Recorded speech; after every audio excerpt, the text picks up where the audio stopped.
Winter, 1875. In the bitter cold of the American frontier, Sarah Mitchell stumbles through knee-deep snow, her pregnant form bent against the howling wind. Cast out by her settlement for carrying an unmarried woman's shame, she faces certain death in the merciless wilderness. But fate has other plans. When Noble Hawk, a respected Comanche leader, discovers her nearly frozen body at the edge of his hunting grounds, he makes a decision that will forever alter both their destinies. Despite the objections of his people and the threat of settler violence, he brings her into his winter camp, offering sanctuary when no one else would. As Sarah's time draws near, their unexpected connection deepens into something neither dared to imagine possible. But can love truly bridge the chasm between their worlds? Before we jump back in, tell us where you're tuning in from, and if this story touches you, make sure you're subscribed, because tomorrow I've saved something extra special for you. 3 months earlier, Sarah Mitchell sat in her family's modest cabin on the outskirts of Fort Blessing, fingers tracing the worn leather binding of her grandmother's Bible. Pressed flowers, prairie roses and Indian paintbrush marked passages that had guided generations of Mitchell women through their darkest hours. The morning light filtered through salt-rubbed windows, casting long shadows across the rough-hewn floor as Sarah opened the book to Psalms, her grandmother's spidery handwriting in the margins offering comfort she desperately needed. "Sarah?" Her mother's voice, tinged with worry, carried from the kitchen. "The water's ready for your morning sickness tea." Sarah's hand instinctively moved to her still flat stomach, hidden beneath the folds of her cotton dress. Only she knew the truth, for now, but soon her secret would become impossible to conceal, and everything would change. "Coming, Mother." She closed the Bible, tucking a loose strand of chestnut hair behind her ear. The worn floorboards creaked beneath her feet as she made her way to the kitchen, where her mother, Elizabeth, stood stirring herbs into a steaming cup. Elizabeth's eyes, the same deep brown as Sarah's own, studied her daughter's face. "You're pale again this morning." She pressed the back of her hand to Sarah's forehead. "No fever, thank the Lord, but you've been sickly for weeks now." Sarah accepted the cup with trembling hands, the pungent aroma of ginger and mint rising. With the steam, her mother's concern was a double-edged sword, both comforting and terrifying. Elizabeth Mitchell had raised 5 children in this frontier town. She would recognize the signs soon enough. "Mother," Sarah began, her voice barely above a whisper, "I need to tell you something." But before she could continue, a sharp knock at the door made them both jump.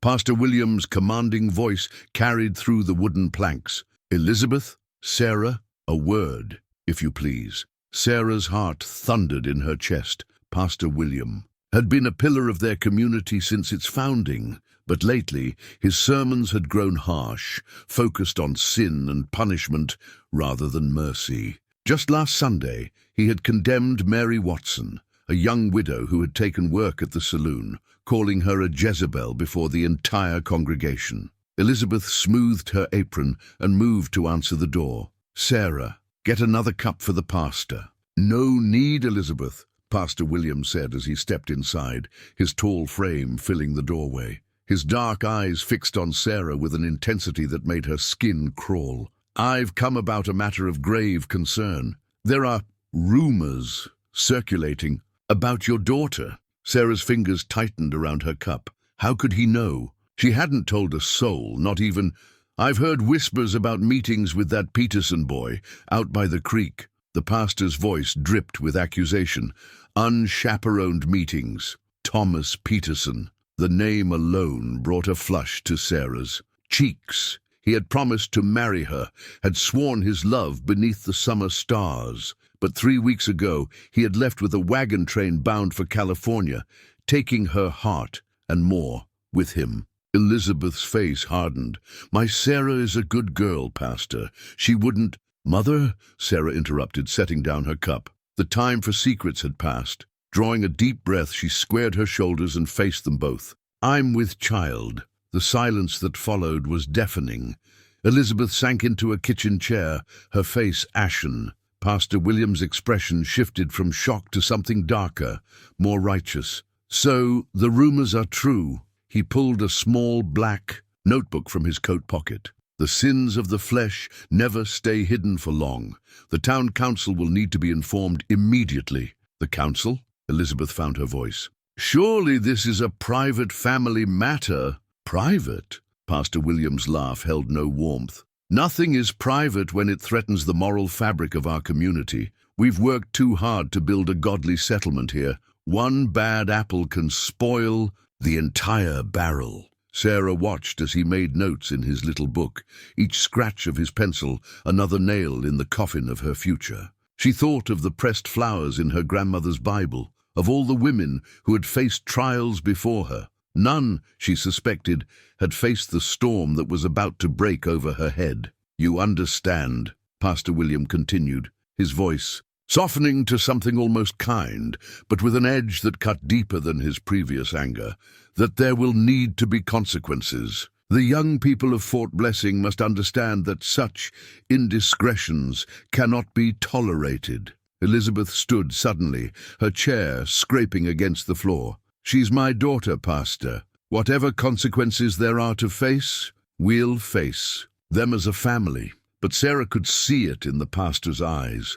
This was bigger than family now. As he turned to leave, he paused in the doorway. "A council meeting will be called for tomorrow evening. I suggest you both pray for guidance before." Then, his gaze lingered on Sarah. "Some sins require more than mere repentance to be washed clean." After he left, Sarah and her mother stood in silence as the morning light continued to pour through the windows, now feeling more harsh than welcoming. Elizabeth finally turned to her daughter, tears streaming down her weathered cheeks. "Oh, my girl," she whispered, pulling Sarah into her arms. "My precious, foolish girl, what are we going to do?"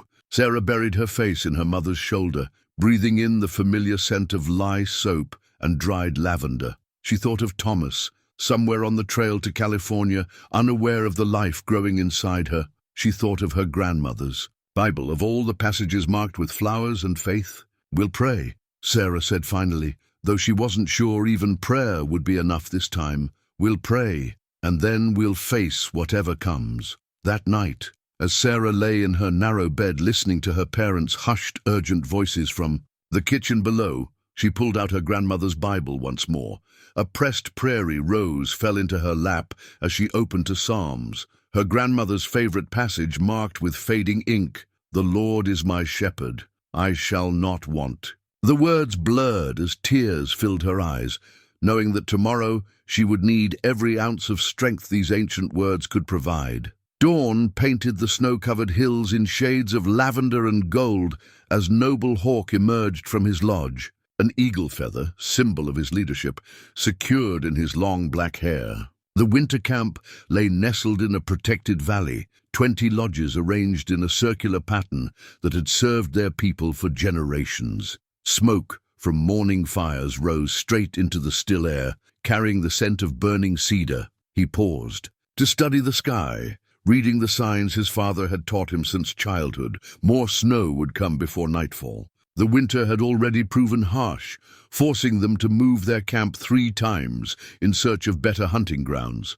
The buffalo herds were growing scarce, pushed further south by the increasing presence of white settlers. "Brother," Morning Star's voice drew his attention. His sister approached, her face grave beneath her wool trade blanket. "The council fire needs to be lit. There is much to discuss." Noble Hawk nodded, noting the worry lines around her eyes. At 35, Morning Star had served as the tribe's medicine woman for over a decade, following in their grandmother's footsteps. Her wisdom was as valued as any warrior's. "Spotted wolf's hunters returned before dawn," she continued, falling into step beside him. "They found fresh cavalry tracks to the north. The bluecoats are moving their patrols closer." "They always do," Noble Hawk replied, his voice deep and measured, like wolves circling during winter's hunger. He touched the eagle feather in his hair, a gesture that had become habit in times of trouble. The feather had been his father's last gift before dying in a battle with Texas Rangers 10 years ago. Its presence reminded him of both his responsibilities and his father's final words. Lead with wisdom, not anger. They reached the council fire pit, where several elder warriors already waited. Spotted Wolf, his weathered face marked with old battle scars, stood to make his report. The tracks were fresh, less than 2 days old. 3 groups of riders moving in a pattern. They're searching for something, or someone. Noble Hawk considered this as he worked to light the fire. The flames caught quickly in the dry cedar wood, sending sparks dancing into the morning air. Or they're mapping our winter camps for when the weather breaks. There's more, Morningstar added, her voice low. Our food stores are lower than I'd like. The children need fresh meat. And the pregnant women. She left the thought unfinished, but Noble Hawk understood. Winter pregnancies were always dangerous, and they had 3 women near their time. Rising from the fire, Noble Hawk surveyed his people's camp. Despite the hardships, there was strength here. Children played between the lodges, their laughter carrying on the crisp air. Women worked at their morning tasks, smoke-tanning hides and preparing the day's meals. Warriors maintained their weapons and told stories to the young ones, passing down the old ways. But change was coming, as inevitable as the winter snows. Noble Hawk had seen enough in his 40 winters to know that the old ways alone might not be enough to ensure their survival. Some bands had already chosen to surrender to the reservations, trading freedom for government rations and false promises. Others fought to the death, preferring to die as warriors than live as prisoners. His own path, seeking to adapt while preserving their essential ways, was like walking the edge of a knife. We must send hunters south, he decided finally. Small groups moving quietly. 2 days' ride should take them beyond the soldiers' patrol routes. Spotted Wolf nodded approval, but Morning Star wasn't finished. And what of White Bear's proposal? The question hung heavy in the air. White Bear, a leader from a neighboring band, had suggested joining forces, combining their strength for better protection against both the soldiers and the harsh winter. But Noble Hawk knew such an arrangement would bring its own complications. A larger camp is harder to hide, he said carefully, and harder to feed, but easier to defend, Spotted Wolf countered, and White Bear's band has access to better hunting grounds. Noble Hawk was about to respond when a young warrior running deer rushed to the council fire. Riders approaching from the east, blue coats. The camp erupted into controlled activity. Warriors moved to defensive positions while women quickly gathered children into the lodges. Noble Hawk grabbed his rifle, a modern weapon he'd learned to use as well as any bow, and followed running deer to the eastern ridge. Through his brass spyglass, another trade item that had proven its worth, he counted 6 cavalry scouts. They weren't charging in for an attack. Instead, they moved slowly, methodically searching the landscape. One carried what appeared to be a civilian's coat. They're tracking someone, Noble Hawk murmured, lowering the spyglass. Not us. Not this time. Morning Star had followed them to the ridge. The spirits are restless today, she said softly. Change rides the wind. Noble Hawk felt it too, a stirring in the air that spoke of more than just the coming snow. His father had taught him to trust such feelings, to listen to the wisdom that came from beyond the visible world. Keep watch, he instructed, running. Dear, if they turn this way, light the signal fire. I'll lead them away from the camp. He turned to his sister. Have the hunters prepare. Once the soldiers pass, they must leave immediately. We need that meat before the next storm. Morning Star caught his arm. And you, brother, what does your heart tell you about this day? Noble Hawk touched the eagle feather once more, feeling its powerful medicine, that the Great Spirit is about to test us all. He looked to the heavy sky, where storm clouds gathered like dark buffalo robes, and that before this winter ends, we will all be changed. As he descended the ridge, the first snowflakes began to fall. In the distance, a lone wolf's howl echoed across the valley, a sound that could have been either warning or welcome. Noble Hawk had lived long enough to know that sometimes they were one and the same. The town hall's wooden walls seemed to close in around Sarah as she clutched her leather journal to her chest. She had begun writing in it the day after Pastor William's visit, recording her fears, her prayers, and her growing sense of isolation. Now, 3 weeks later, she sat beside her mother on the hard wooden bench, facing the town council. The room was packed with familiar faces, neighbors, friends, people she'd known all her life, yet she had never felt more alone. Each disapproving glance, each whispered comment cut deeper than the last. Her father sat on her other side, his calloused hand covering hers, but even his presence couldn't shield her from what was coming. Pastor William stood at the front of the room, his black notebook open before him. "We are gathered here tonight," he began, his voice carrying to every corner, "to address a matter of grave moral concern. Our community was founded on godly principles, built by the sweat and sacrifice of God-fearing people who sought to create a haven of virtue in this wilderness." Sarah felt her mother stiffen beside her. They both knew what was coming, had known since the moment Sarah's condition became impossible to hide. The small bump of her pregnancy was now visible beneath her dress, a source of both love and terror. "Sarah Mitchell," Pastor William continued, fixing her with his stern gaze, "has brought shame upon not only her family, but our entire community. Her condition is evidence of fornication, a sin that threatens the very foundation of our moral society." Sarah's fingers tightened around her journal. Inside were the words she couldn't speak aloud. Her love for Thomas, her dreams of their future together, and later, her desperate letters to California that had gone unanswered. Furthermore, the pastor's voice grew harder. She refuses to name the father of her child, protecting him from righteous judgment and denying her own path to redemption through honest confession. A murmur rippled through the crowd. Sarah closed her eyes, remembering Thomas's last words, "Wait for me. I'll send for you once I've found gold." Empty promises that she had clung to until hope became impossible. "The council has deliberated on this matter," Pastor William announced, "and we have reached a decision. In accordance with our settlements, charter and moral law, Sarah Mitchell is to be banished from Fort Blessing." "No!" Elizabeth's cry cut through the shocked silence. "You cannot! She's with child!" Precisely why this judgment must be swift and certain. Pastor William's voice remained steady. Her presence here would only encourage others to stray from the righteous path. The punishment must fit the crime. Sarah's father stood, his voice shaking with rage. "This is murder, sending a pregnant woman into the wilderness in winter. You'll have 2 deaths on your conscience. The council has spoken." Pastor William closed his notebook with finality. "She has until sunrise tomorrow to gather her belongings and leave.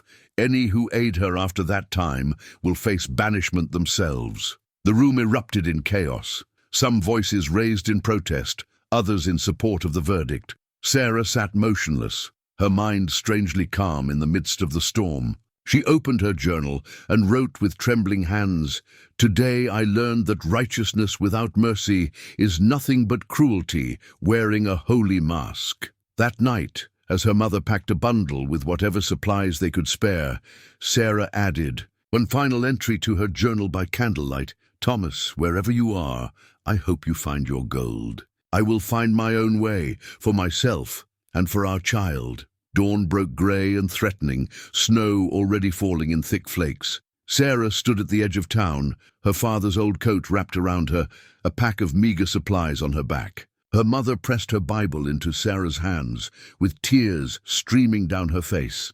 "Head south," her father whispered urgently. "There's another settlement, 3 days' walk. If you can make it, time's up." Pastor William's voice rang out across the snowy street. He stood with several council members, ensuring the sentence was carried out. Sarah hugged her parents one last time, trying to memorize the feel of their arms around her, the smell of her mother's lavender soap. Then, squaring her shoulders, she turned and walked into the swirling snow. The first day, she walked until her legs trembled with exhaustion, the wind cutting through her coat like knives. She made camp in a shallow cave, building a small fire with shaking hands. That night, she read her grandmother's Bible by firelight, until sleep claimed her. The second day brought deeper snow and darker skies. Her food was already half gone, the cold sapping her strength faster than she had expected. The child within her stirred, and she pressed a hand to her belly. "Stay strong, little one," she whispered. "We'll find our way." By the third day she was lost. The landmarks her father had described were buried under snow, and the storm had turned the world into a white void. Her feet were numb. Her hands blue with cold despite her mittens. The journal in her pack held what she feared might be her last words. "I don't blame you, Thomas. We were both young, both foolish. But this child, our child, deserves a chance at life. God, if you're listening, help me find a way." When she stumbled and fell for the third time, Sarah knew she couldn't get up again. The snow felt almost warm now, a dangerous sign she recognized from her father's winter survival teachings. As consciousness began to fade, she thought she saw a figure approaching on horseback, dark hair streaming in the wind, an eagle feather, catching what little light remained. Her last thought before darkness took her was that death wore a strangely beautiful face. Sarah floated in and out of consciousness, aware only of warmth and the scent of cedar smoke. Voices spoke in a language she didn't understand, soft and melodious like wind through prairie grass. Something warm and bitter touched her lips. Tea, she thought distantly, and gentle hands helped her drink. When she finally opened her eyes fully, she found herself lying on soft furs inside a large tepee. A fire burned in the center, sending shadows dancing across the leather walls. Beside her sat a woman with long, silver-streaked black hair, sorting through a beautifully beaded medicine bundle. The woman's hands moved with practiced confidence as she selected dried herbs and roots. "You're safe now," the woman said in careful English, noticing Sarah's wakeful state. "I am Morning Star. My brother found you in the snow." Sarah tried to sit up, one hand instinctively going to her stomach. The baby was the baby. "Your child lives," Morning Star assured her, placing a steadying hand on Sarah's shoulder. "Strong spirit, like its mother. Now drink this." She held out a wooden cup filled with steaming liquid. Sarah's hands trembled as she accepted the cup, but Morning Star's presence was oddly comforting. The medicine woman's dark eyes held neither judgment nor pity, only a healer's calm assessment. "My brother, Noble Hawk, he is speaking with the council now?" Morning Star continued, adding something from her medicine bundle to the fire. Sweet, cleansing smoke rose up. "Some say it is dangerous to shelter a white woman. Others remember old prophecies about bridges between peoples." The tea was bitter but warming, spreading heat through Sarah's cold-numbed limbs. As strength returned, so did memory, the banishment, the desperate journey, the certainty of death in the snow. Tears welled up unexpectedly. "Thank you," Sarah whispered. "I thought we were going to die out there." Morning Star's hands stilled in their work. "Why were you alone in the snow? In your condition?" Sarah hesitated, shame and anger warring in her heart. But Morning Star's direct gaze demanded truth. "My people, they cast me out because I'm carrying a child and not married." To Sarah's surprise, Morning Star smiled slightly. "White people have strange ways. Among our people, all children are blessings. All life is sacred." She selected a small packet from her medicine bundle, unwrapping it to reveal dried berries. "Eat. Good for mother and child." Outside, voices rose in what sounded like argument. Morning Star frowned, rising to check through the teepee's entrance. "Flap. The council still debates. Rest now. You are under my brother's protection, and I am the medicine woman. None will harm you here." But as the day progressed, Sarah became aware of the tension her presence caused. Children peeked curiously into the teepee, only to be hurried away by worried mothers. Warriors passed by, their expressions guarded. Through it all, Morning Star remained a calm presence, tending to Sarah with herbs and medicines from her bundle, each item carefully chosen and accompanied by soft prayers in her native tongue. "This bundle," Morning Star explained as she worked, "holds the healing wisdom of many generations. My grandmother taught me each medicine's song, each herb's spirit." She held up a piece of dried root. "This one is for strength. This," she touched a small leather pouch, "carries prayers for safe birth. You will need both." Toward evening, Noble Hawk entered the tepee. Sarah's heart quickened at the sight of him, tall, dignified, with an eagle feather in his hair catching the firelight. He spoke briefly with his sister in their language before turning to Sarah. "The council has agreed you may stay," he said, his English careful but clear, "at least until your child comes. But there are those who fear your presence will bring soldiers to our camp." "I understand," Sarah replied softly.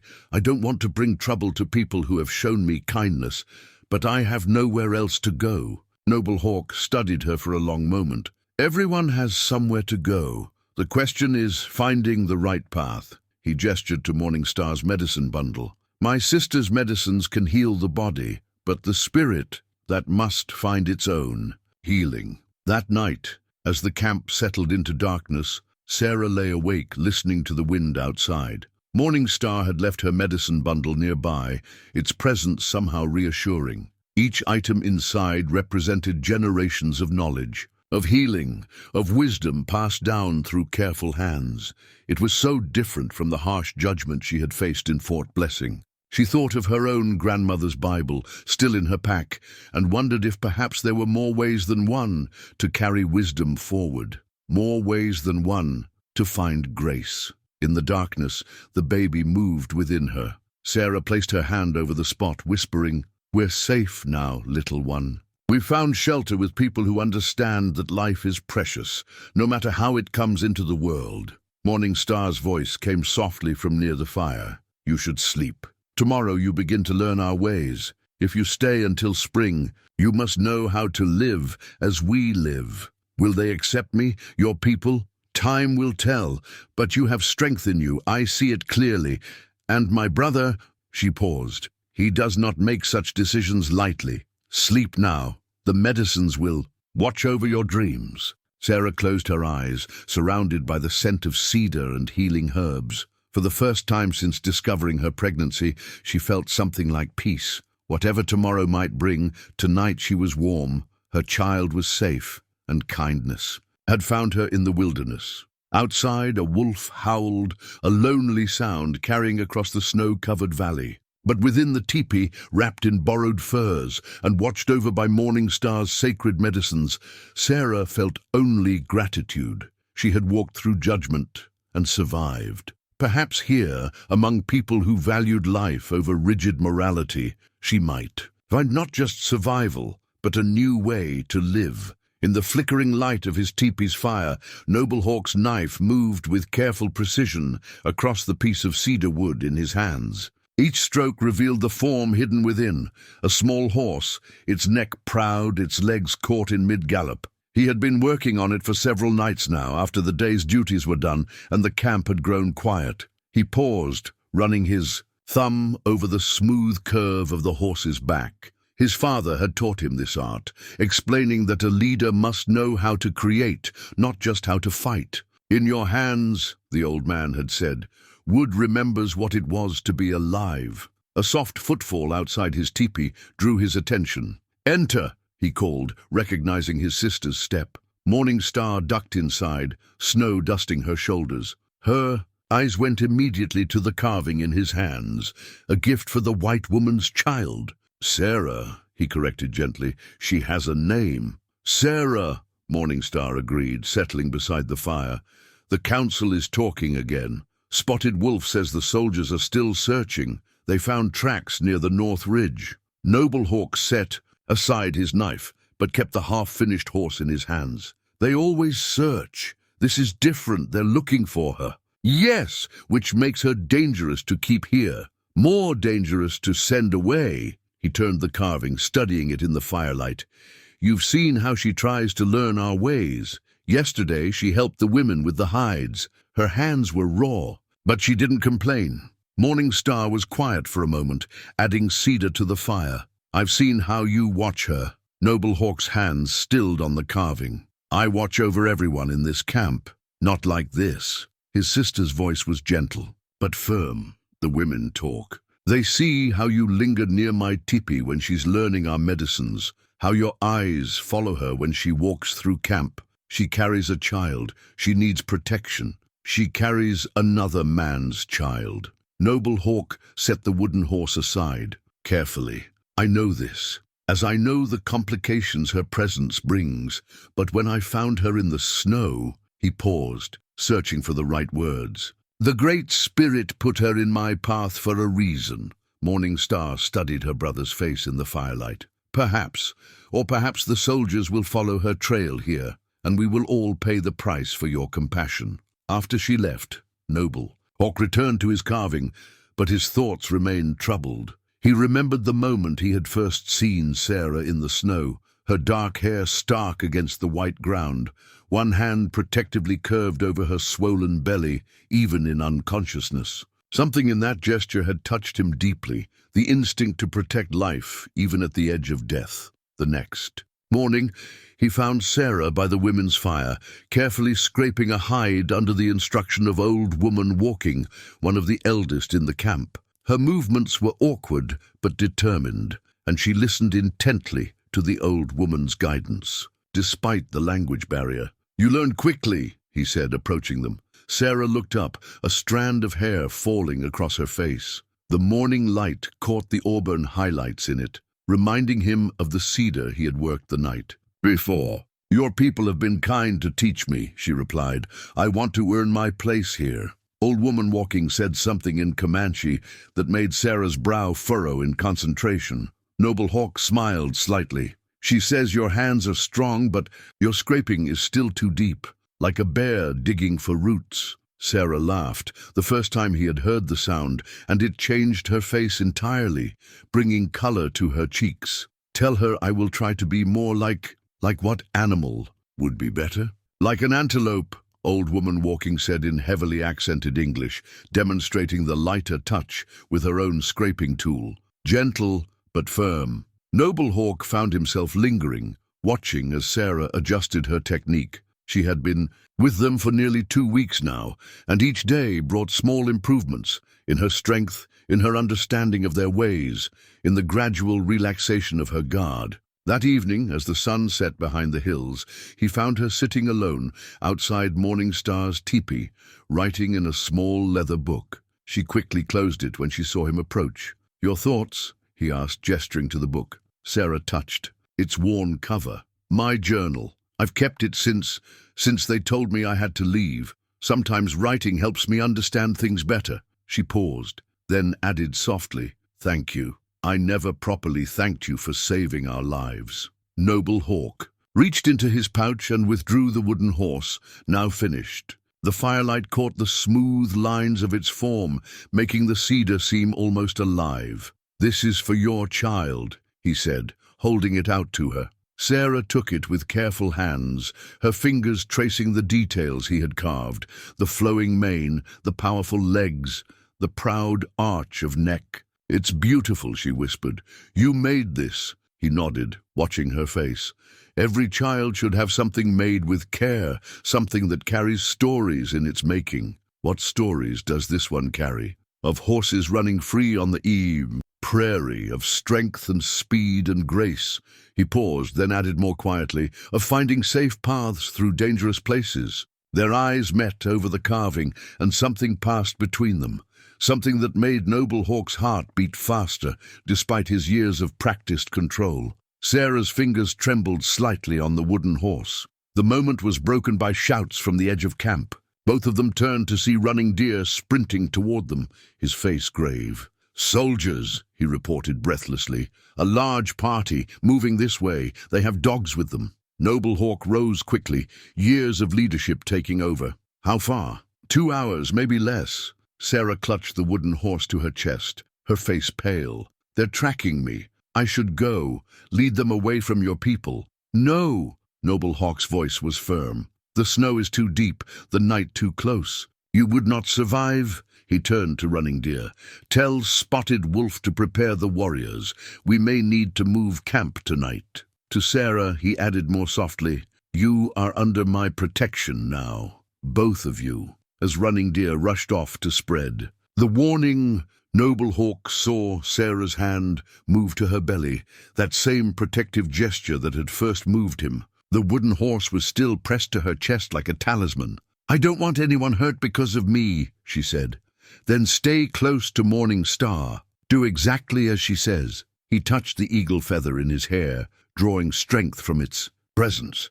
"We have survived worse than this. We will survive this too." But as he strode away to organize the camp's defense, Noble Hawk felt the weight of his choices pressing down on him. He had carved protection into that wooden horse, prayers for safety in every stroke of his knife. Now he could only hope the Great Spirit would honor those prayers for all their sakes. The sound of women's laughter drew Sarah from Morningstar's teepee into the crisp morning air. A month had passed since the soldiers' near discovery of the camp, a month of constant movement and watching. But today, gathered around the women's fire, the atmosphere was lighter as several of the younger women worked on their beadwork while sharing stories. Sarah's feet, wrapped in newly completed moccasins, a gift from Morning Star, moved silently across the packed snow. The soft leather footwear, decorated with intricate blue and white beadwork representing morning stars, had replaced her worn boots that had nearly been her death in the storm. Each step in them reminded her of how far she had come from Fort Blessing. "Come," Morning Star called, patting the hide beside her. "Your fingers are clever with the needle. You should learn our patterns." The other women made space in their circle, their initial wariness of her having gradually softened through shared daily tasks. Young River, barely 16 and already expecting her first child, offered Sarah a smile as she settled down. "See how the beads tell stories?" Morning Star explained, showing Sarah a piece she was working on. "Each color, each pattern has meaning. Blue for sky, white for snow, red for the sacred direction of sunrise." Sarah ran her fingers over her moccasins, tracing the star pattern. "Like these? Yes, I chose that pattern for you. Stars to guide your path." Morning Star's dark eyes held a hint of amusement, "Though perhaps now you guide others too." Sarah felt her cheeks warm, knowing Morning Star referred to her brother. Noble Hawk had taken to bringing her small gifts, herbs for tea, a particularly fine hide for the baby's cradleboard she was learning to make, and always new stories about their people's ways. Young River leaned forward, her round belly preceding her. "Tell us about your people's marriage customs," she said in careful English. "Do you really let others choose your husband?" "Not always," Sarah replied, accepting the beading materials. Morning Star handed her. "Sometimes we choose for love." Her throat tightened, remembering Thomas and his empty promises. "Love is good," Old Woman Walking commented from her place of honor near the fire. "But love must be like these moccasins, practical as well as beautiful, must carry you over rough ground, not just look pretty in sunshine."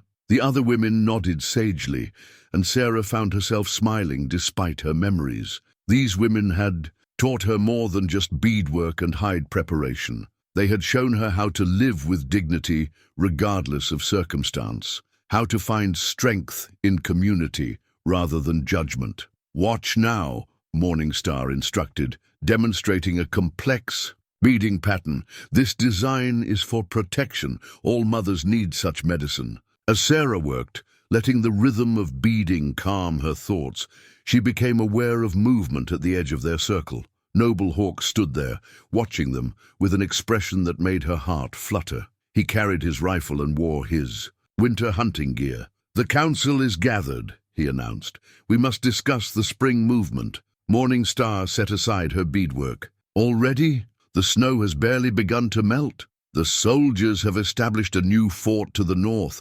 We must decide our path before the trail's clear." Sarah felt the mood around the fire shift. The women's faces grew serious, their hands stilling on their work. They all knew what was at stake. Their traditional hunting grounds were shrinking, hemmed in by increasing military presence and settler expansion. Noble Hawk's eyes met Sarah's briefly before he turned away. She understood the weight he carried. The tribe's survival depended on his decisions, and her presence complicated everything. Later that evening, as Sarah sat cross-legged in Morning Star's teepee, working on her beading by firelight, the medicine woman spoke quietly. "Your child will come with the spring thaw. Have you thought about what then?" Sarah's hands stilled on her work. The question had haunted her through the long winter nights. "I can't go back," she said finally, "and I wouldn't want to. Here, I've found, she touched her moccasins, searching for words.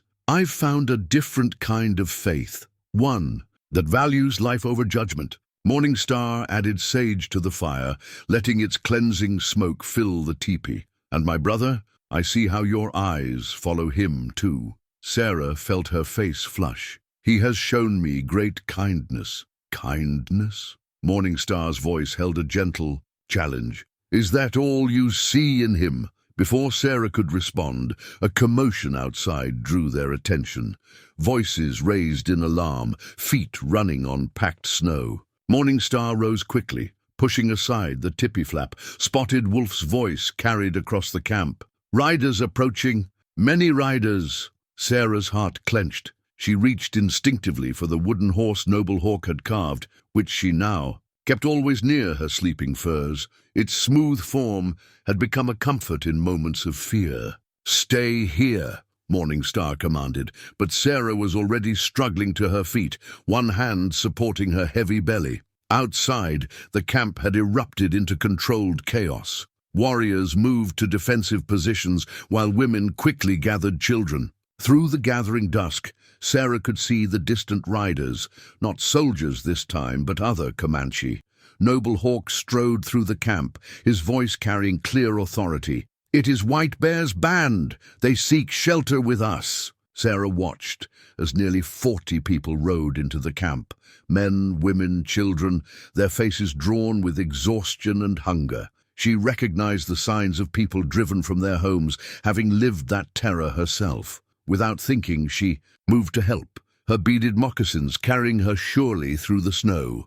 When an elderly woman stumbled from her horse, Sarah was there to offer support. When a child cried from cold and hunger, she quickly brought warm buffalo robes and dried meat from Morning Star's stores. Later, as the newcomers were settled around fires with food and warm drinks, Sarah found herself beside Noble Hawk at the edge of the camp. They were driven from their winter grounds, he said quietly.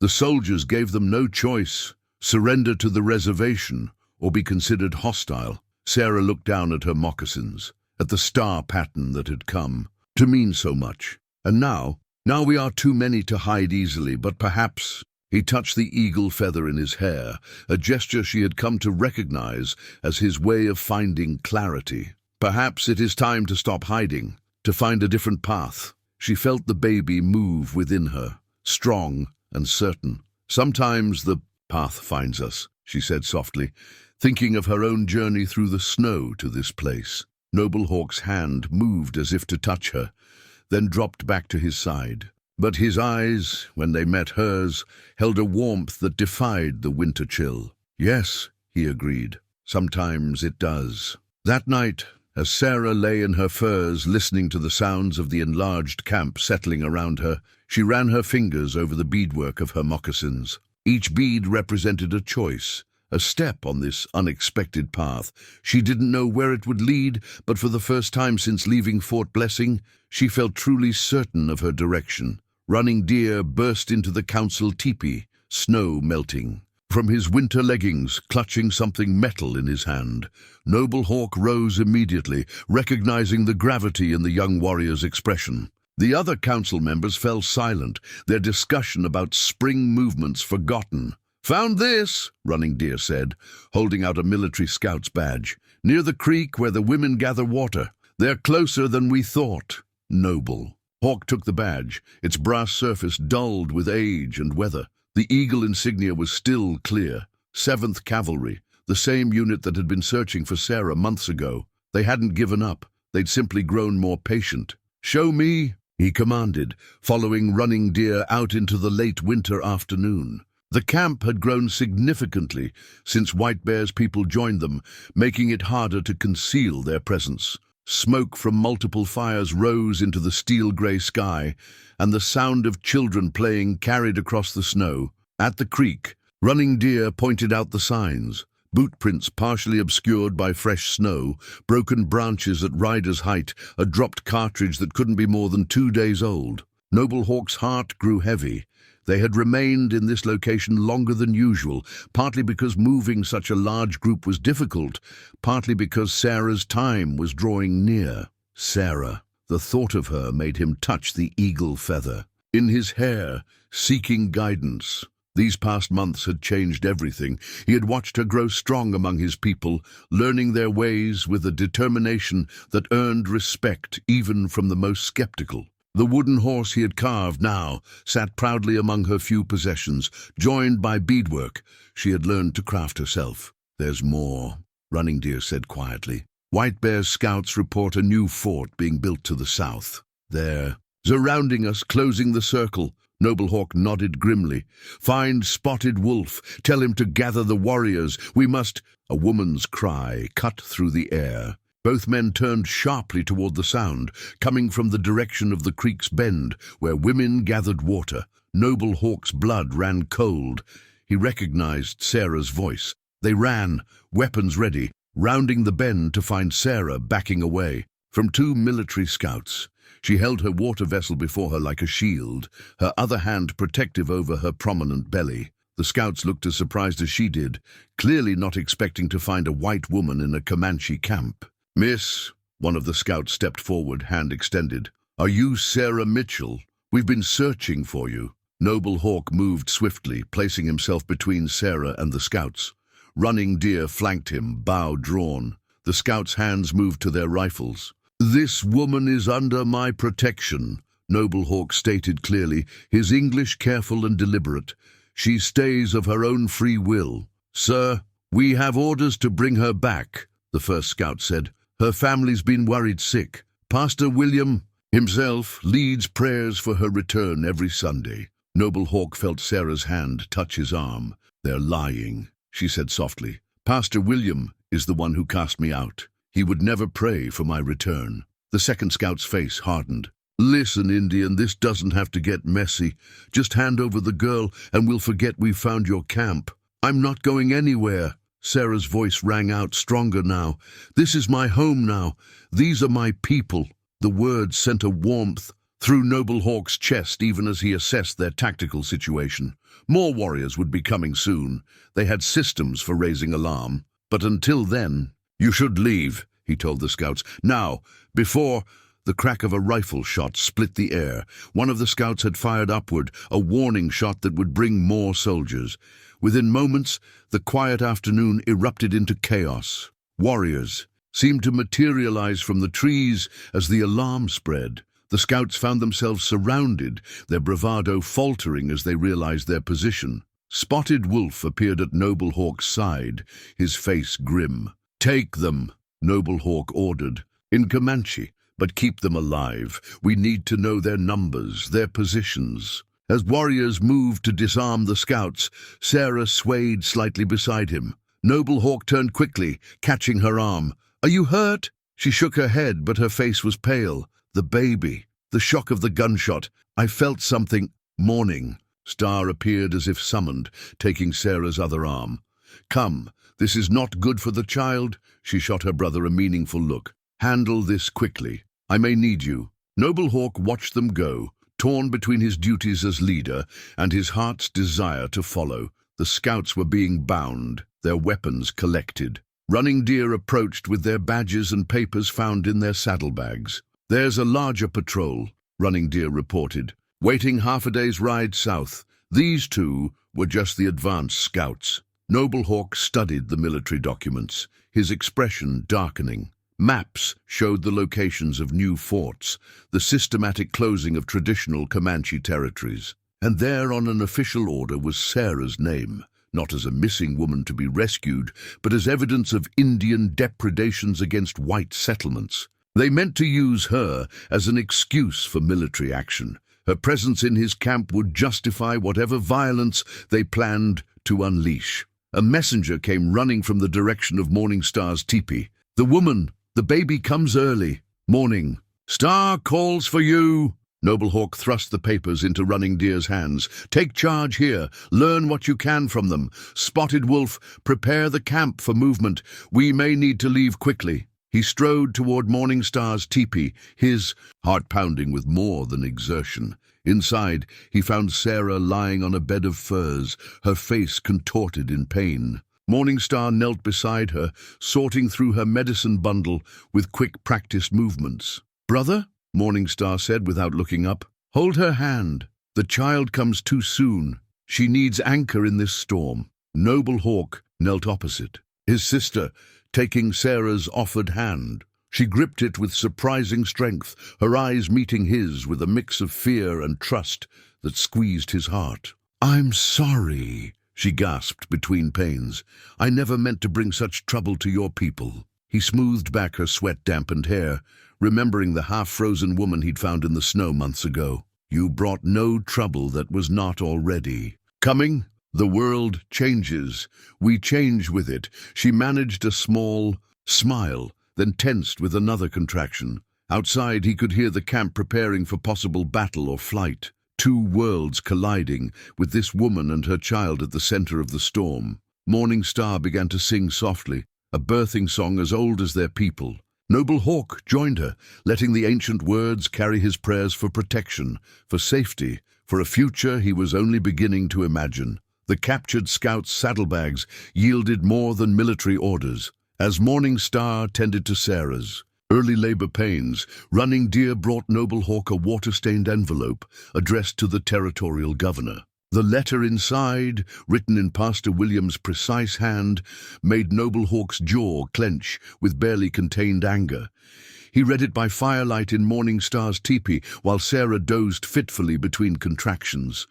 The words painted a very different picture of events than what Sarah had told them, and revealed an even uglier truth. "Sarah," he touched her shoulder gently, "there is something you should see." She struggled to sit up, Morningstar supporting her back with rolled furs. Noble Hawk hesitated, then handed her the letter. Her hands trembled as she read, "Your Excellency, I write with grave concerns regarding the Comanche presence in our territory. They have taken one of our young women, Sarah Mitchell, daughter of respected settlers, who was with child by my son James before his untimely death. The girl, distraught with grief, wandered into the wilderness. Now these savages hold her, against her will, using her as a shield against military action. I beseech you to authorize immediate military intervention.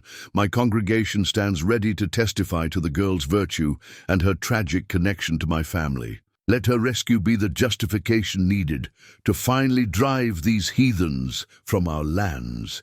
In Christ's name, Pastor William Blackwood." Sarah's face had gone white as snow. "James," she whispered, "the pastor's son. He left for seminary back east last summer. We never." She pressed a hand to her mouth, tears spilling down her cheeks.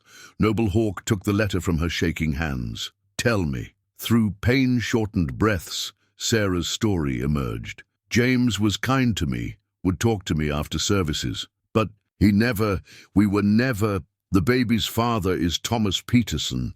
But James," she closed her eyes in sudden understanding, "James saw us together that night by the creek. He must have told his father. And Pastor William cast you out to hide his son's knowledge of your shame," Morningstar said softly, her hands steady as she prepared more birthing medicines. "To protect his family's reputation." "No!" Sarah's voice strengthened with anger. "He cast me out because I knew too much. The night before Thomas left, James approached me. He was drunk, angry, said things about his father, about missing church funds, about secrets kept from the congregation. He was supposed to leave for seminary, but he was running away instead." Another contraction gripped her and she grabbed Noble Hawk's hand. "I was going to tell Thomas everything, but he left before I could." Noble Hawk squeezed her hand gently. "And now Pastor William uses you to serve his own purposes. Your death in the snow or your rescue from us. Either would have suited his needs." "The letter," Running Deer spoke from the teepee's entrance, "is part of a larger packet. Maps of, your camp locations, details about tribal movements. The pastor has been gathering information for months." Sarah's face crumpled. "All those prayers, those sermons about virtue and sin. He would have let me die to keep his secrets, would have started a war to hide his shame." Her hand moved protectively over her belly as another contraction came.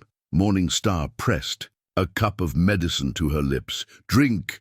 The baby responds to your distress. We must calm both mother and child."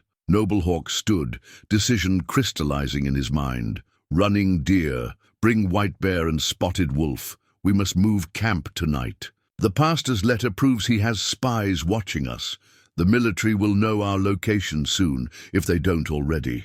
Tonight? Morning Star looked up sharply. Sarah is in labor, which is why we must go now before it progresses too far. Once the baby comes, she cannot travel. He knelt beside Sarah again, his voice softening. Can you ride? We will make it as comfortable as possible. Sarah met his eyes, and despite her pain, he saw the same strength that had carried her through the winter snow. I can ride, but Noble Hawk. She gripped his arm. The letter. Everyone should know the truth about him, your people and mine. He touched her cheek gently, allowing himself this one moment of tenderness.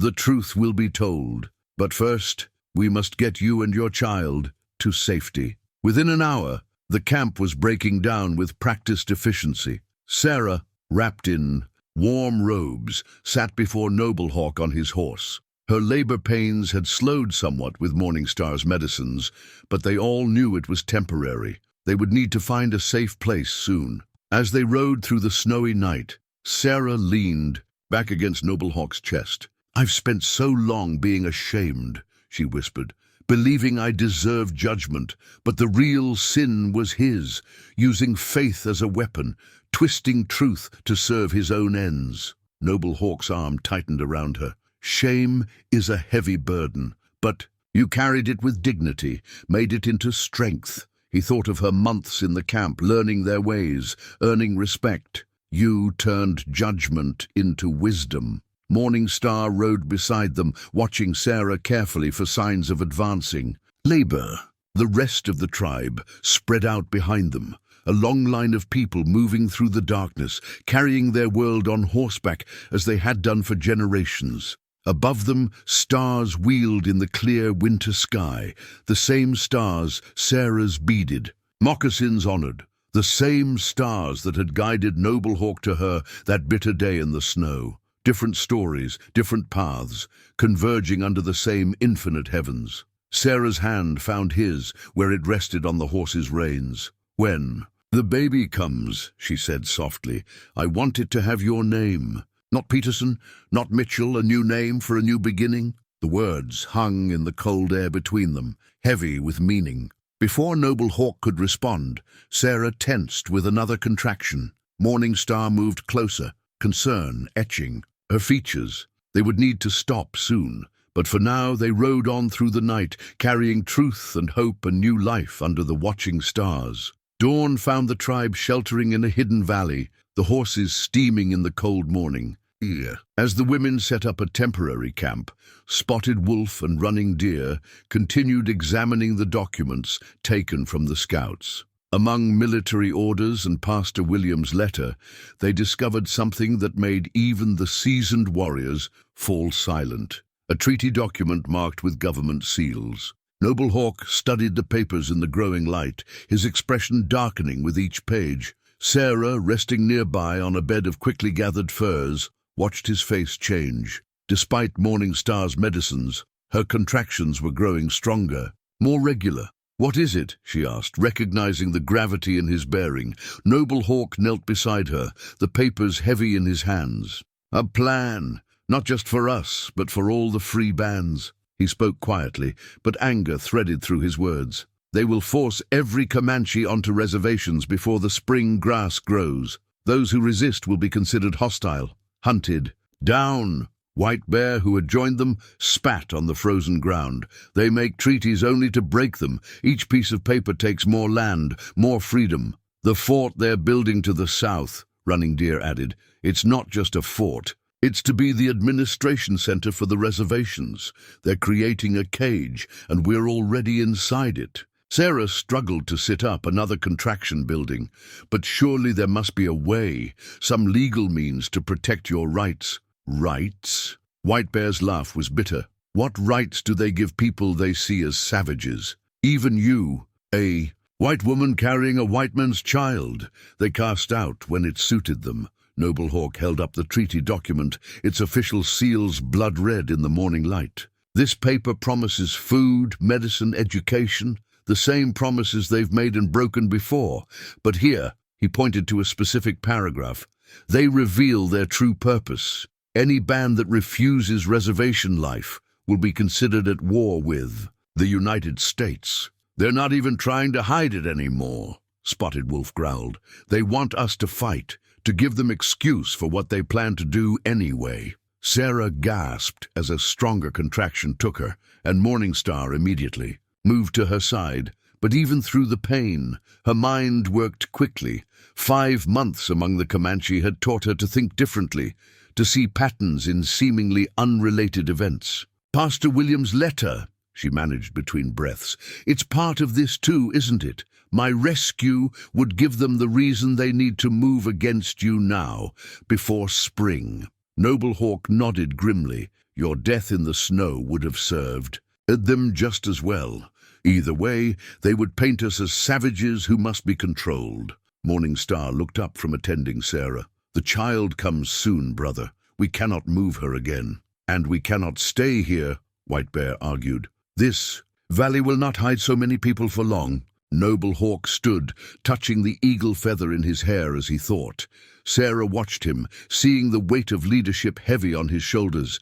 These were his people, their lives in his hands, and now she and her unborn child were bound up in their fate. There is another way, she said suddenly, clarity coming despite her pain.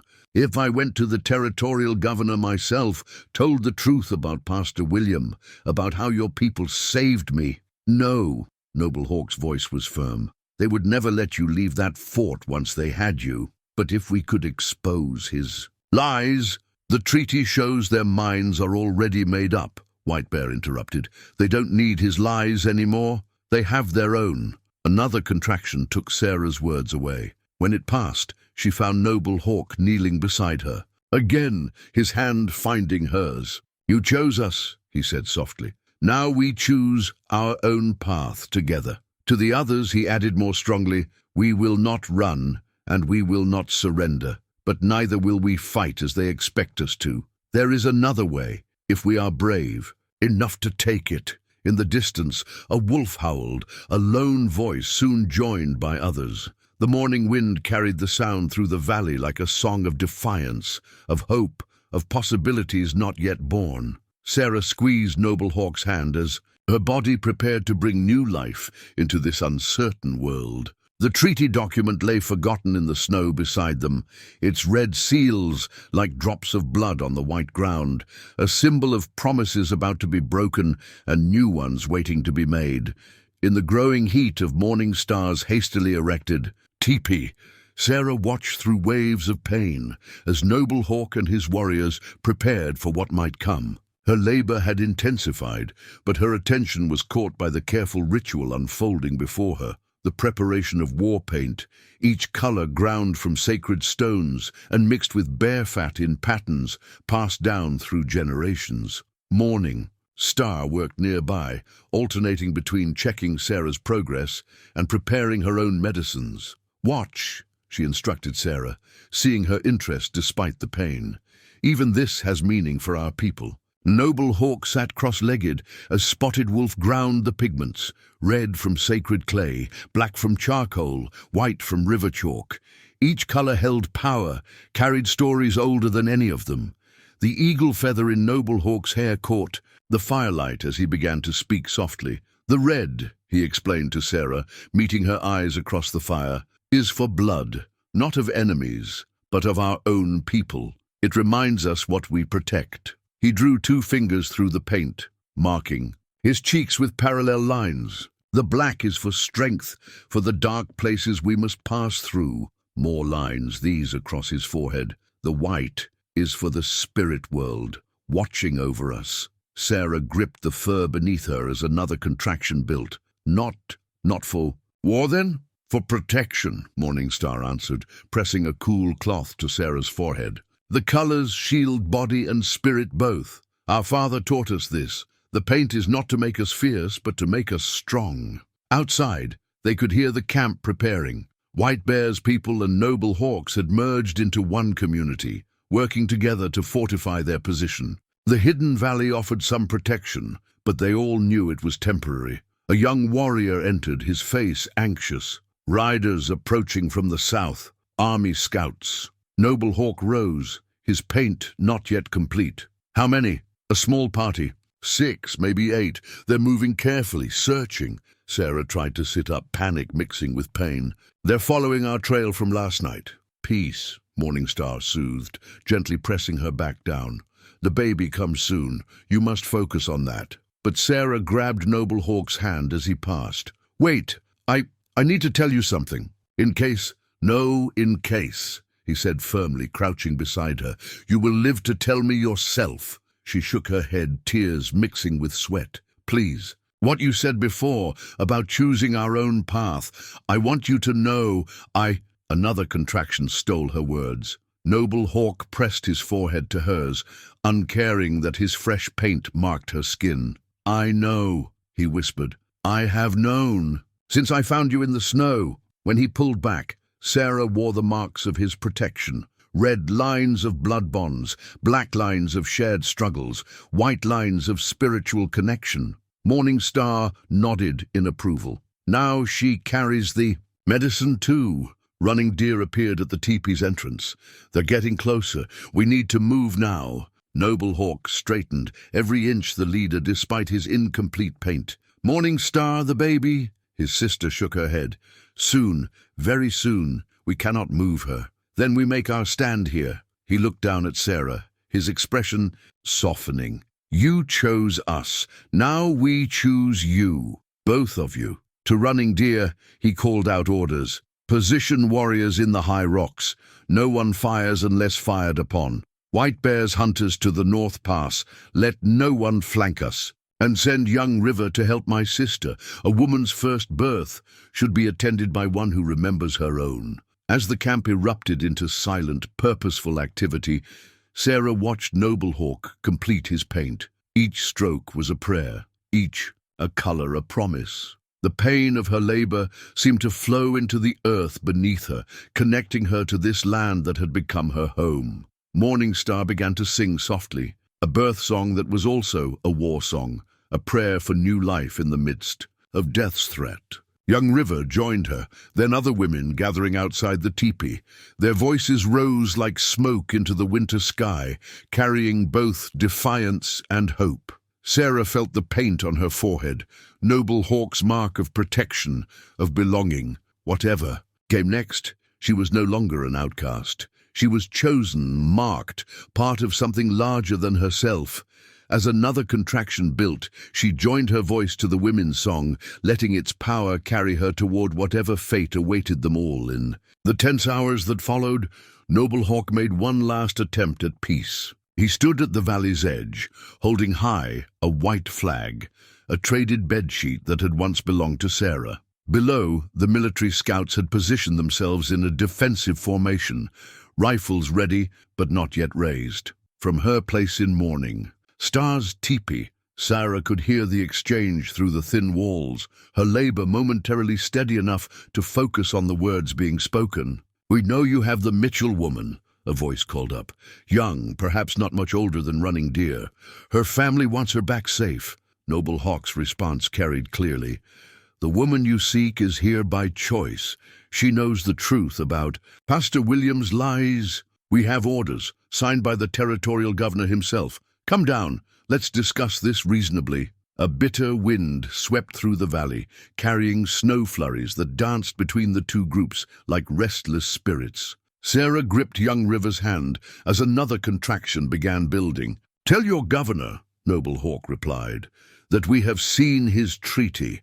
We know what reasonable discussion means to your people. Silence followed, broken only by the creak of leather and the stamping of nervous horses. Then, you have one hour to surrender the woman and agree to peaceful relocation. After that, we cannot guarantee your people's safety. The white flag dipped slowly as Noble Hawk turned away from the valley's edge. Within moments, he entered the teepee, his war paint stark against his grim expression. They bring more than words, he reported to the small group gathered inside. Signal fires to the south. A larger force approaches. Sarah struggled to sit up, Morning Star supporting her back. How many? Too many. White Bear's voice was dark with certainty. They mean to make an example of us. Noble Hawk knelt beside Sarah, his hand finding hers. The paint marks he had given her earlier were smudged with sweat, but still visible, a sign of her belonging, her choice to stand with them. "The baby comes soon," Morningstar announced, her hands working steadily to prepare more medicines. Perhaps if they saw the birth, understood that new life comes from our two peoples joining. "They don't want understanding," Sarah gasped through another wave of pain. "Pastor William has poisoned their minds against anything that challenges his authority." She clutched Noble Hawk's hand harder. But there might be another way. All eyes turned to her. Even through her labor pains, Sarah's mind worked quickly. 5 months among the Comanche had taught her to think differently, to see patterns and possibilities where others saw only walls. "The scouts you captured," she continued, "they've seen how I live here. Let them return to their commanders.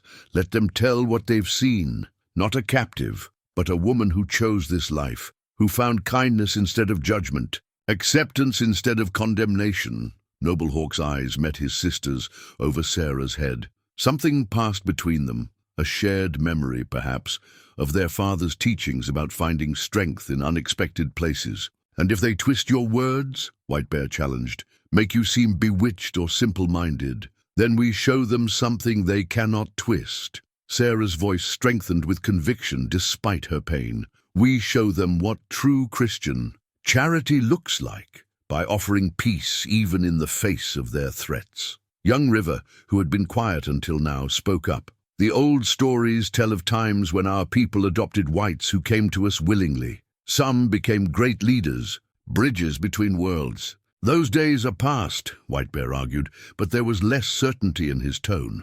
Noble Hawk stood, decision crystallizing in his bearing. "Perhaps, or perhaps they only sleep, waiting to be awakened." He touched the eagle feather in his hair, then looked to Spotted Wolf. "Bring the scouts, unbound but watched. Let them see what is real, not what Pastor William tells them is real." As warriors moved to comply, Sarah cried out, a different kind of pain this time. Morningstar's hands moved quickly, checking her progress. "The child comes," she announced, "all men out, except my brother." In the controlled chaos that followed, Sarah was aware of movement around the camp.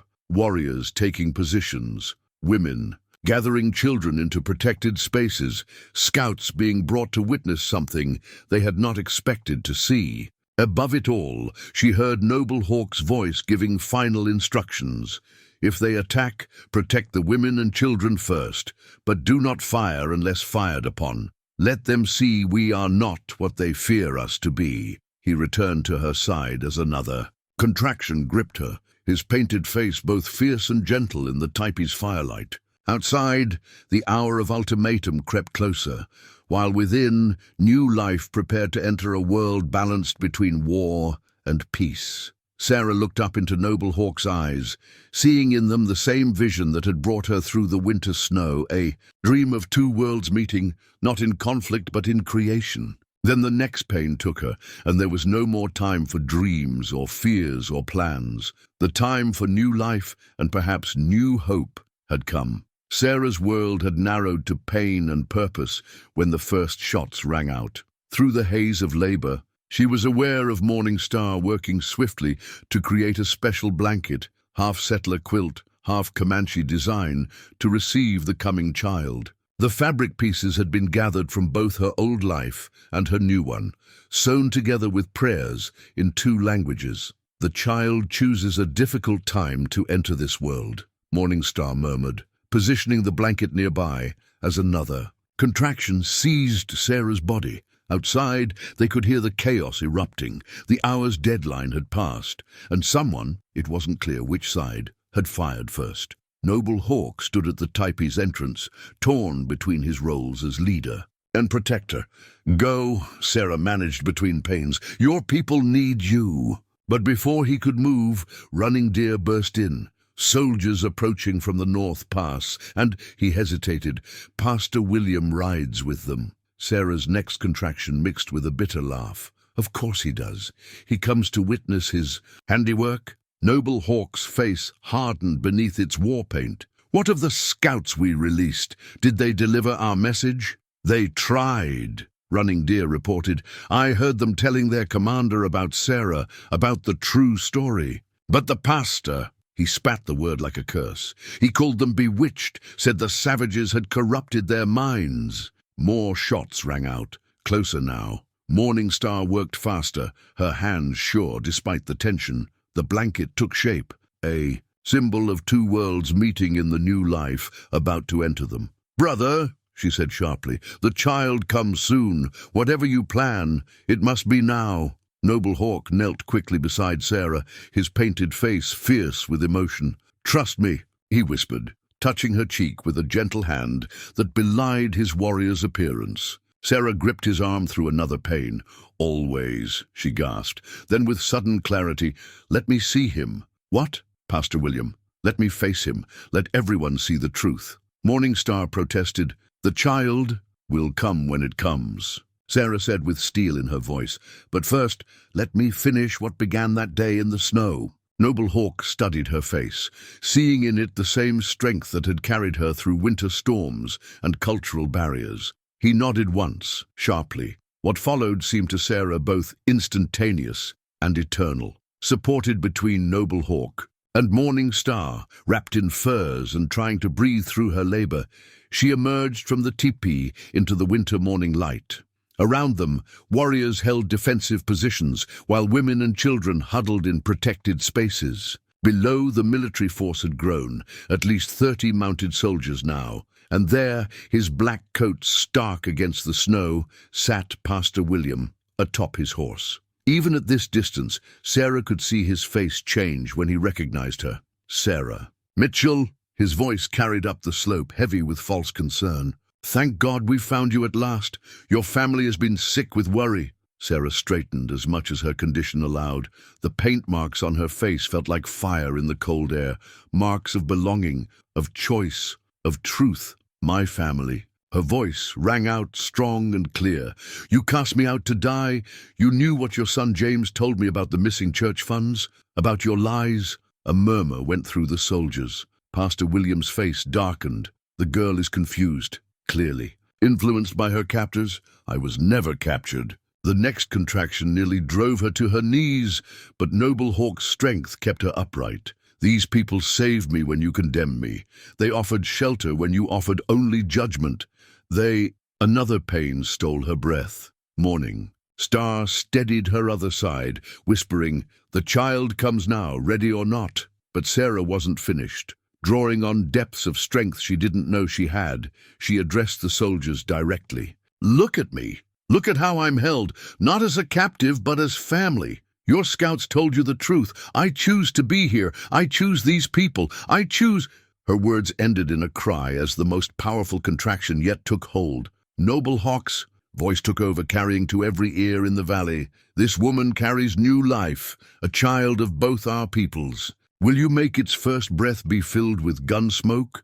Will you stain its welcome with blood?" The valley held its breath. In that suspended moment, Sarah looked down at Pastor William and saw something crack in his righteous facade. She saw, the moment he realized his lies were unraveling, that truth could be stronger than carefully constructed deceptions. Then there was no more time for words or confrontations. The child within her demanded entry into the world, and Sarah surrendered to the ancient rhythm of birth. As Morning Star and Noble Hawk hurried her back into the teepee, she heard Running Deer call out, "Riders approaching from the east. More riders." The blanket waited, two worlds sewn together, ready to receive whatever future was about to be born. Inside Morning Star's teepee, as Sarah fought through the final stages of labor, a remarkable scene unfolded outside. The riders from the east were not more soldiers,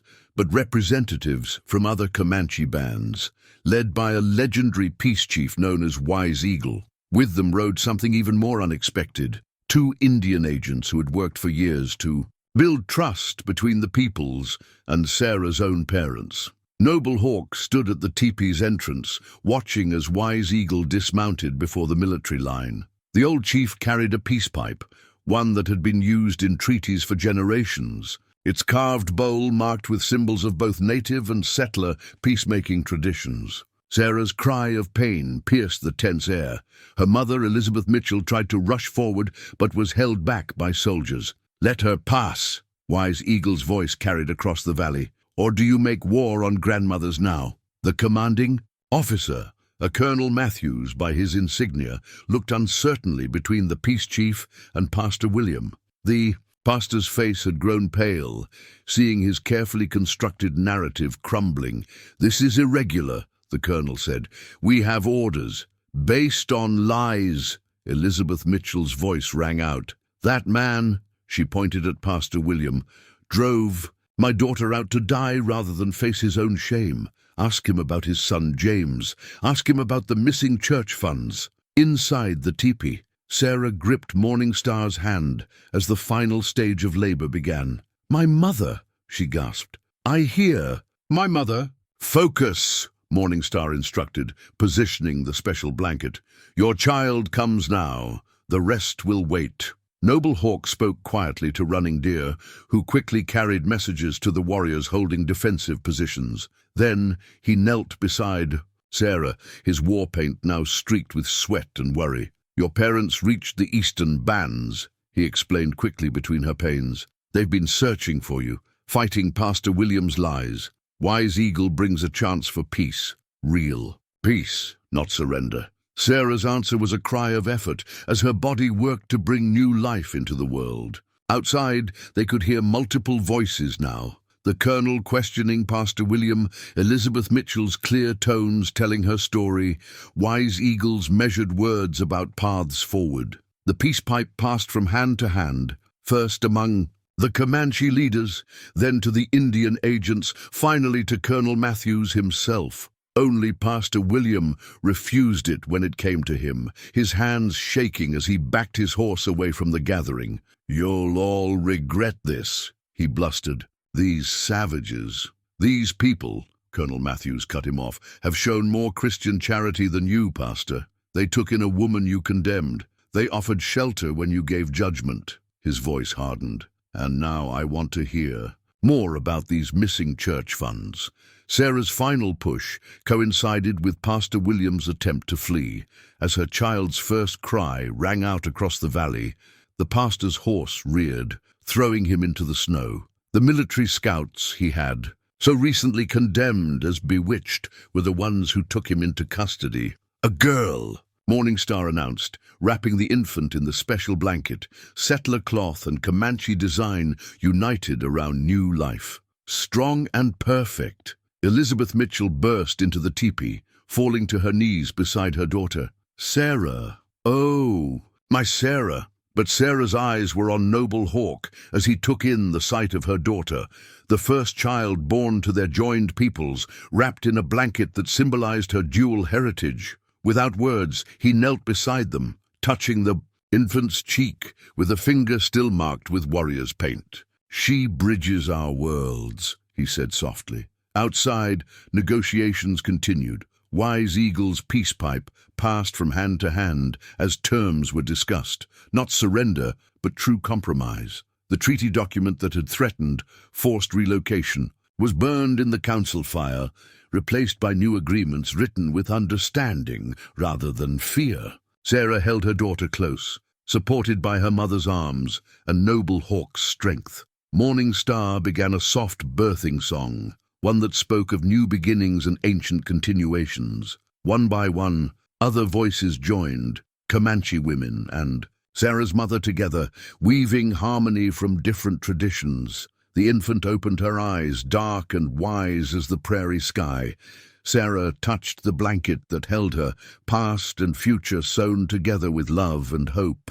"Her name," she said clearly, "will be Dawn." Noble Hawk smiled, understanding. Dawn, the time between night and day, when all things are possible, when worlds can meet and make something new. Outside, the winter sun broke through the clouds, lighting the valley where two peoples had found a way forward together. The peace pipe completed its circle, and with it a new kind of peace began. Spring brought green shoots pushing through melting snow and new arrangements being born from winter's trials. The day of Noble Hawk and Sarah's wedding dawned clear and bright, with both Comanche traditions and settler customs woven together as carefully as the patterns in their ceremonial clothes. Sarah stood in Morning Star's teepee, wearing a dress that told the story of their journey.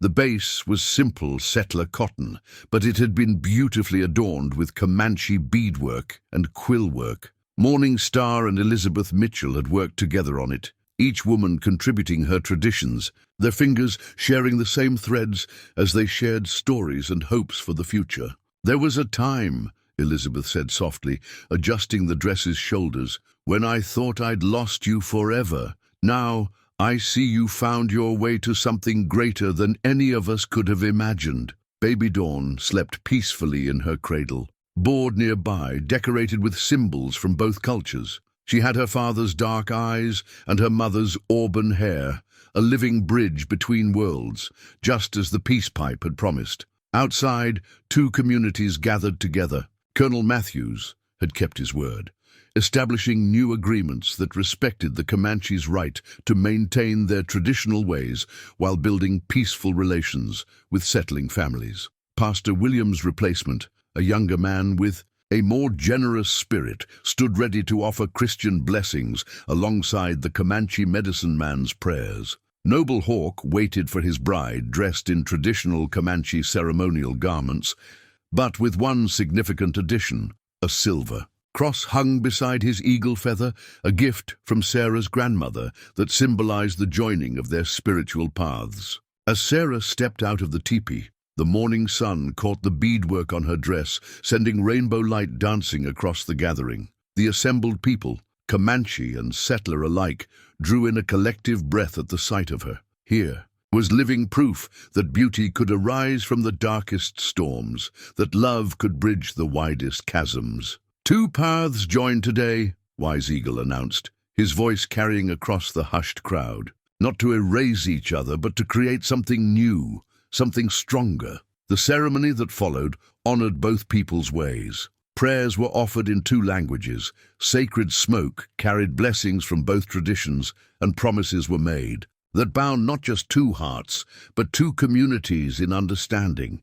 When Noble Hawk and Sarah were pronounced husband and wife, the cheers that rose came from all throats together, a sound of hope, of possibility, of future. 1 year later, a traveling photographer set up his equipment at the trading post that had grown between the Comanche camp and the settler community. The resulting family portrait captured a moment of profound transformation. Noble Hawk, standing proud in his traditional dress, with the eagle feather and silver cross catching the light. Sarah beside him in a blend of settler and Comanche clothing. And little Dawn, now walking, wearing moccasins beaded by her grandmother Elizabeth, while holding a wooden horse carved by her father. Morning Star stood with them, her medicine bundle open to share healing knowledge with settler women who now came to learn the old ways. In the background, new lodges stood beside wooden cabins, two peoples learning to live together,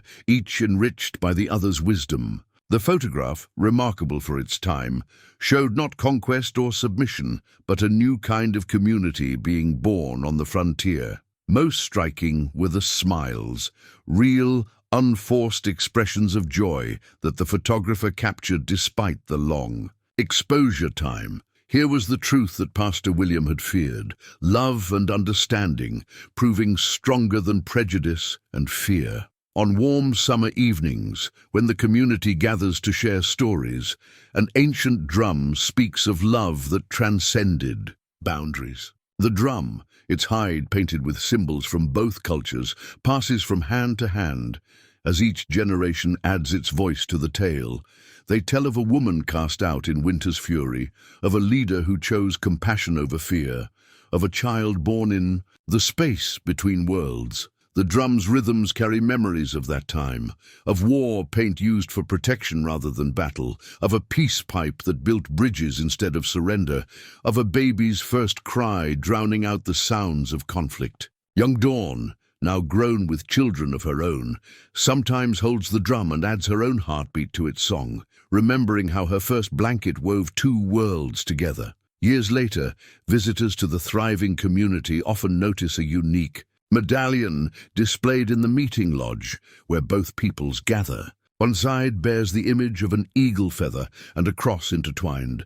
The other shows a woman in the snow reaching toward a warrior's outstretched hand. Crafted by artisans from both cultures, the medallion speaks of choices made in winter storms, of faith found in unexpected places, of love that builds bridges across the deepest divides. When children ask about the medallion's meaning, they learn that the bravest journeys are those that lead us past our fears, that the strongest bonds are forged in the coldest nights, and that sometimes being cast out is just another word for being set free.